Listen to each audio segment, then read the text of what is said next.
Hello and welcome back. I'm so excited for today. Today we get to start coloring, or at least practicing coloring. We don't want to be working on our actual bug yet because, we wouldn't want to color it in a way that we then realize, oh, I didn't quite do that technique first. So today is practice day. Next class we'll actually bring out our foil with the bug on it once we know how to do these different techniques, and we will start coloring on our bug next time.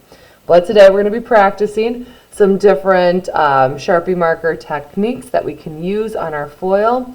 So the three techniques are called blending, layering, and selectively silver, which also counts for copper, but it sounds better with selectively silver. So anyway, I'm going to show you guys how to do that. Hopefully you've got just some extra tin foil. Obviously this is much lighter than the foil we're using, so we'll have to be a little more gentle with it, but it will give us the ability to get some practice using Sharpie markers on foil. Alright, so I'm going to show you guys some examples first just so we can get an idea in our head of what these look like, and then we will practice together. Remember, with this video you can pause and rewind as much as needed so that it's at the perfect pace for you and your learning today. Alright, so looking at some of these different techniques here, look at how cool these turn out. So like the one that's right above my head, this kind of squiggly one, that is showing some blending. The one above it that's like a light green with some green stars, that's layering. Let's see, our selectively silver, if we continue up where there's like the flower and the cloud, where you can see, actually that one, the cloud is layering. There is some selectively silver happening at the edges too, but we've got a little bit of both happening there. But the flower, where there's some of the silver remaining inside of it, that's selectively silver. Or if we look at this red one, looks almost maybe like, I don't know, a dragon wing perhaps, where there's a little M shape in the middle. That one's selectively silver. So where we're leaving that silver behind. So if you want to, and you want to get some inspiration today as you're creating these, feel free to pop on into this slide and check out some of the different examples of all three: blending, layering, and selectively silver. In the meantime though, let me transition over so you can see what I'm up to here. So you can see I've got my piece of silver right there, and I am going to actually use the back side of my wooden tool. So here's the front side, the pointy side. But what I have found is with tin foil, like kitchen tin foil, it is quite a bit thinner than the foil we're working with. So a lot of times, I don't know if you guys can see this on the screen, but the pointy side will actually puncture a hole through the silver or through the tin foil, so we don't want that to happen. So using the back side often works really well for that. Okay, so I'm going to draw in my designs. I'm going to do 6 total. Once again, you can see I'm using the back end of it. So here's a triangle. Maybe I do a cloud shape like that. Maybe a teardrop. And I want you to notice how nice and big I am making these. Okay, I'll hold that up so you can see them a little bit better. So here's in comparison to my finger. So it's about a finger's length, each of them are. So we want to make them nice and big like that. Not super tiny like this. Look at that one's like the size of my fingernail. This isn't going to give you enough workspace. So we need to make sure we're not doing this. We don't want them really tiny like that. We want nice big sizes like this, so it gives us plenty of room to color in. You'll notice that I'm doing a total of 6, and I know they're probably hard to see on the screen right now. Once I start coloring them in, it'll be a little bit easier.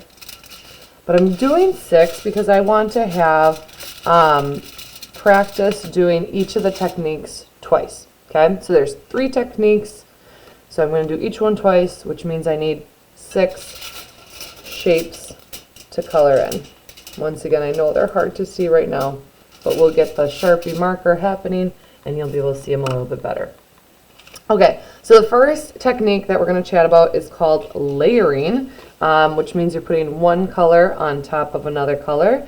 and usually do a different design over the top of it. With layering, we always want to start with the lighter of the colors first.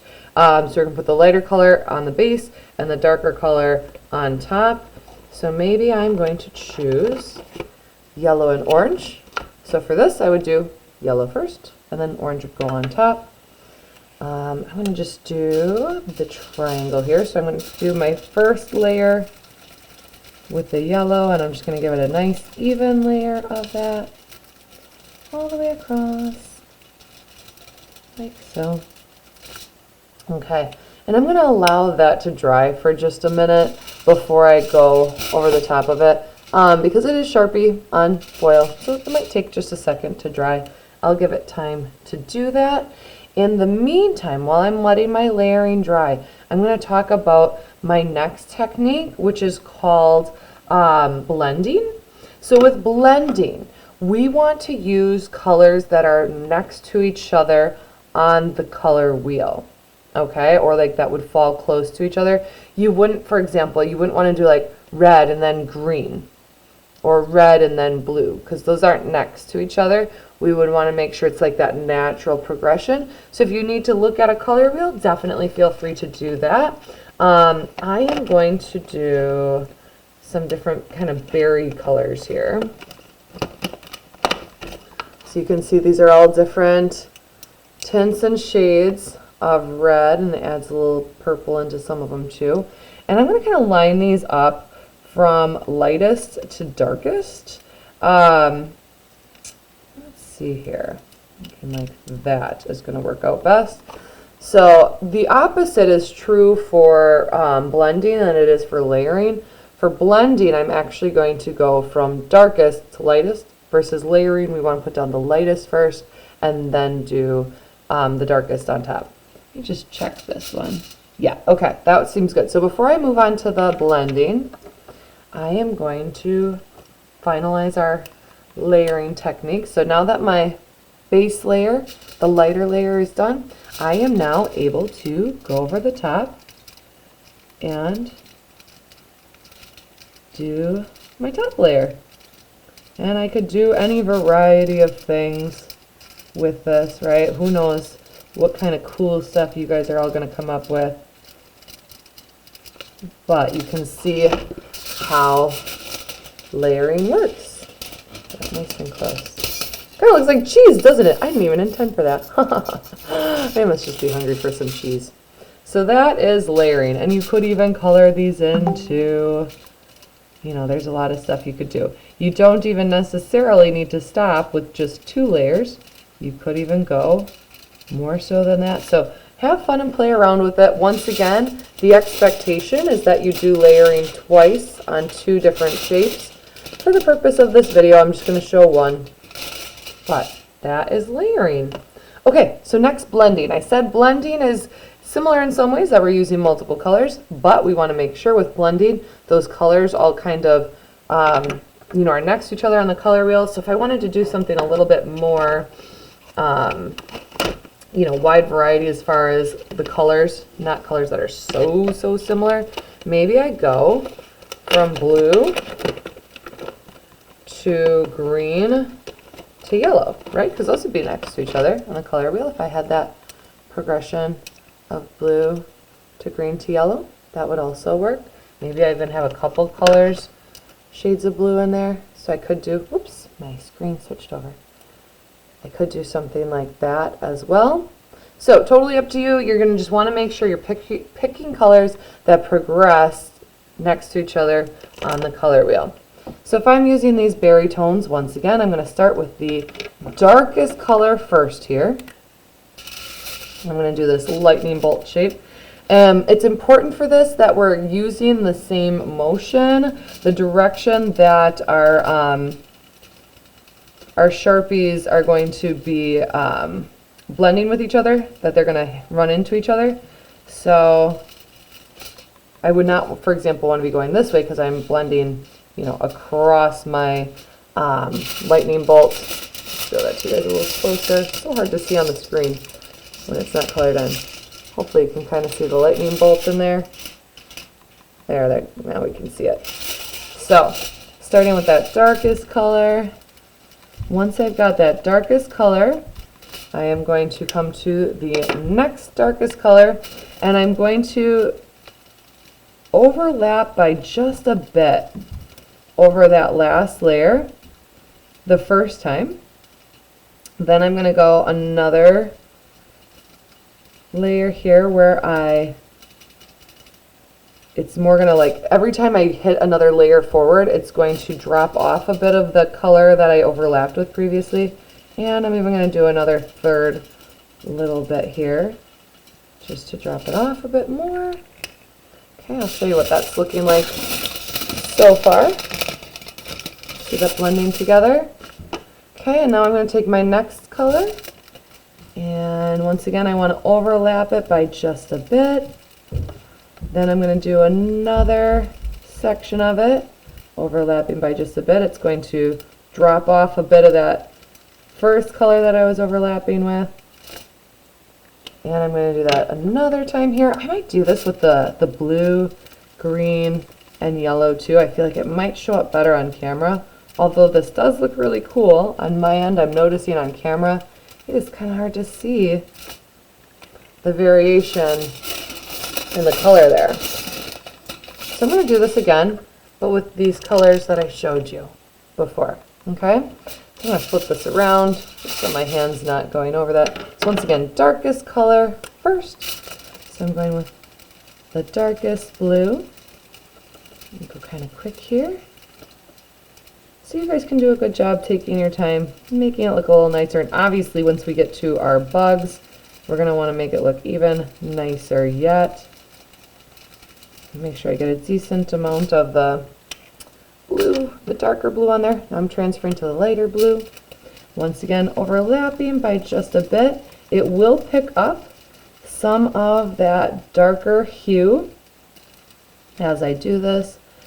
And then I go to the next portion of it. It drops off some of that darker blue, and maybe I'd even do another third little row. I think this is maybe going to be easier to see on the camera here.